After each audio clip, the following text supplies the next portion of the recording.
Hey guys, Casey Stutzman here. This is our first ever two-parter movement debrief series because the story could not be told in one video alone. So here we have part one of lunging. Can the knee go over the ankle? Question mark, if you couldn't hear it in my voice.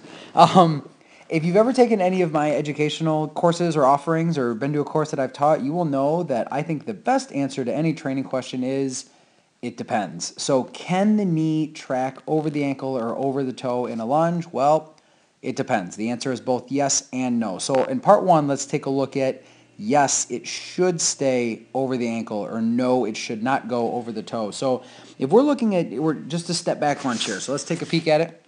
This is the whole movement. Just step back in the lunge and then drive up and extend. So when I do an exercise like that, I am basically moving up and down. So I need to produce a force down into the ground. So the ground produces a force back up into my body to propel. So what I really want to look at is where are the lines of force. Now in this particular one, as I go down into the lunge, I am dropping straight down. So I need to push down so that the ground pushes back up on me. So in this position, because I need up and down force and movement, should the knee go over the ankle? Well, the answer is no. The knee should be right on top of the ankle. I want to have this nice straight line right through here so that when I'm driving and producing force, it is going straight down into the ground so the force can drive back up into me and my body. The other thing that this is going to allow me to do is if I can keep this nice line here, and if I can keep the knee in the exact same space, then I'm going to allow the hip to hinge, and that's going to drive the body up exactly where I want it. So as I come up,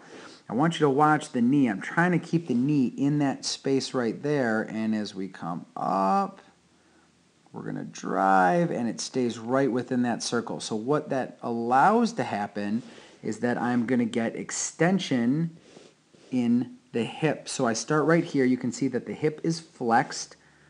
So we have that nice little angle right there on the flex of the hip. And then as I come up, I am driving through the glute to extend the hips forward. And at the top of the range, I am now nice and extended through the hip. So I'm putting the force where I want to, which is on the hip, and letting the glute do the work that it needs to do in order to extend up to the top of that range of motion, pressing straight down into the ground. So in this particular instance, when I'm doing my stationary lunges or my step back lunges, absolutely I want the knee right on top of the ankle because that's going to allow me to leverage the hip, and it's going to give me a downward force so the ground can push back up into me and I can go through the exercise properly without putting any excess or shearing force on the knee. So be sure to join me in a couple weeks for part two on the Movement Debriefed video series here. In the meantime, head over to CaseyStutzman.com and click Join the League of Extraordinary Trainers. Look forward to seeing you guys next time.